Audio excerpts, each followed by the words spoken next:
Buenos días. Hoy vamos a hablar sobre las estructuras en voz pasiva.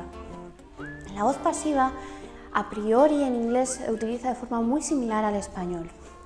Sin embargo, tiene un par de estructuras que no son tan parecidas al español, de hecho en español no existen, pero que nos van a resultar muy útiles cuando queramos escribir algo en lenguaje formal en inglés. Vamos a empezar hablando de qué es exactamente la voz pasiva. Cuando yo construyo una oración en voz pasiva, en realidad le estoy, dando la vuelta a la oración, de tal manera que es algo así. Yo tengo una oración normal y corriente, John reads a book, John lee un libro, y lo que quiero hacer es darle la vuelta, de manera que el sujeto, lo principal, pase a ser a book. Pues lo pongo lo primero. Para construir el verbo en voz pasiva tengo que utilizar alguna forma en la que corresponda en afirmativo o en negativo del verbo to be, que en este caso es is, porque esto está en presente, pues esto se mantiene en presente.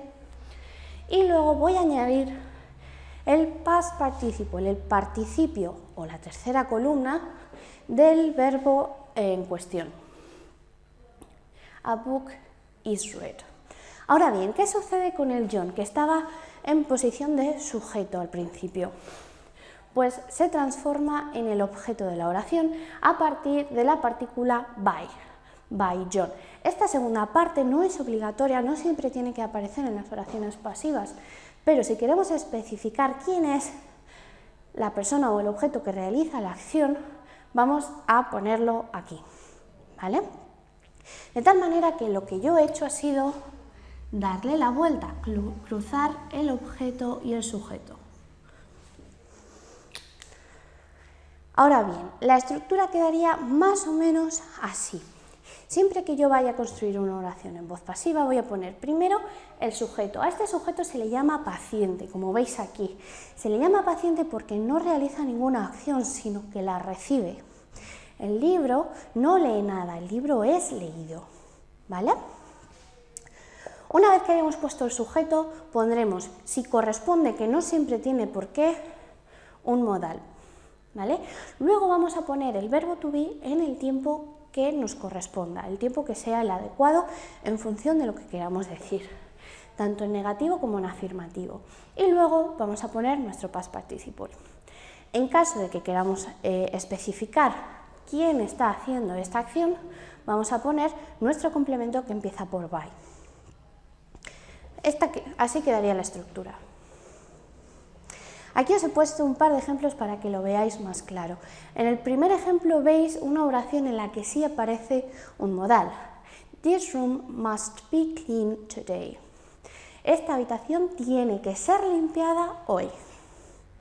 Como veis, este modal que indica obligación, acompañado del be, siempre que aparece un modal el verbo va a estar en infinitivo, y luego el participio. Y luego veis una oración en voz pasiva también muy habitual.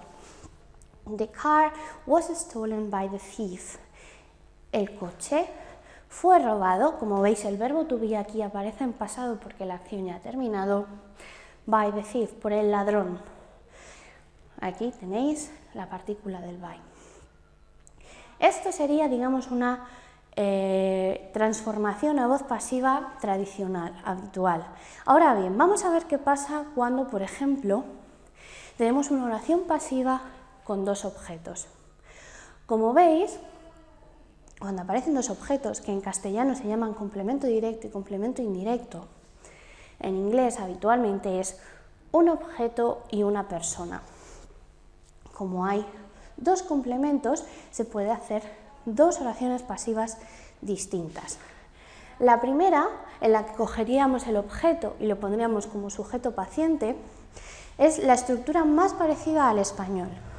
Como veis, cogemos el objeto, lo colocamos en posición de sujeto, el verbo en voz pasiva, es decir, el verbo to be, respetando el tiempo en el que aparece el verbo original, luego el participio, que es bought en este caso, el complemento dos y luego el by John, la partícula agente, ¿vale? dando como resultado esta oración: chocolates were brought to his mother by John. Ahora bien, aunque esta estructura se utilice de vez en cuando, es más habitual poner siempre a la persona como el sujeto paciente. En castellano esta estructura no es posible, no existe, y por eso cuando queremos traducirla directamente nos suena un poco mal, pero es muy habitual en el inglés. La construcción sería la misma: cojo el segundo objeto, lo coloco en posición de sujeto, el verbo to be en el tiempo que corresponde, con su participio, el objeto 1 y luego la partícula agente. De tal manera que quedaría una oración como His mother was bought chocolates by John. La traducción directa en castellano, que insisto, no existe y nos suena muy mal, sería algo así como su madre fue comprada chocolates por John. No os preocupéis, no tenéis que traducir directamente del inglés al español, tenéis que quedaros con la idea de esta estructura, porque luego cuando vayáis a escribir vuestros I6, por ejemplo este, es habitual en las narraciones, en las historias, en las experiencias, vais a poder utilizarlo cuadrando la estructura. Bien.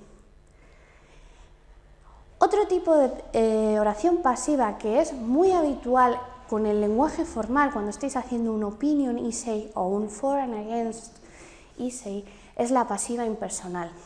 Es muy habitual porque es una forma de evitar utilizar ese you que tanto os cuesta dejar y ayuda a distanciarnos del texto y a hacerlo ver más formal por un lado y más objetivo por otro. Tenemos una oración en primer lugar como They think that she is a doctor. Una oración normal con they en tercera persona del plural, etc. Una oración que tranquilamente podría aparecer en uno de vuestros I6. ¿Qué sucede? Que queremos hacerla aún más distante de nuestra opinión. Entonces tenemos dos formas. La primera forma, la forma sencilla, por decirlo de alguna forma, es coger el verbo de pensamiento, think en este caso, y ponerlo en voz pasiva, utilizando el it siempre como sujeto, quedando algo así. It is thought, por ejemplo, si el verbo fuese say, decir, it is said, it is believed, etc. Una vez que lo he colocado, la oración se mantiene tal cual. It is thought that she is a doctor. No lo traduzcáis tal cual del español porque queda algo que nos suena muy extraño. Es pensado que ella es una doctora. Queda un poco extraño, sin embargo es bastante habitual en el inglés. Pero hay otra construcción que es ligeramente más difícil, pero que os va a dar seguro más puntos en vuestras redacciones. Es la segunda que tenéis aquí. En esta oración lo que tenemos que hacer es coger a la persona y ponerla aquí como sujeto, ella. Y luego mantenemos el verbo en voz pasiva, ella es pensada. De nuevo, queda rarísimo en español, pero quedaos con la estructura en inglés. Y una vez que ya hemos puesto el verbo de pensamiento en voz pasiva, el siguiente verbo, que es este de aquí, lo vais a poner en infinitivo. Puede ser to be o puede ser cualquier otro verbo, pero siempre en infinitivo y con el to. Y luego el complemento, a doctor. De manera que quedaría una oración como esta. She is thought to be a doctor. Es muy habitual y podéis utilizarlo a menudo como argumento de autoridad, insisto, en lenguaje formal para vuestras redacciones. Entonces, por favor, aprendeos bien la estructura y empezad a utilizarlo porque os va a ser muy útil. Con esto termino la oración pasiva. Espero que no tengáis ninguna duda.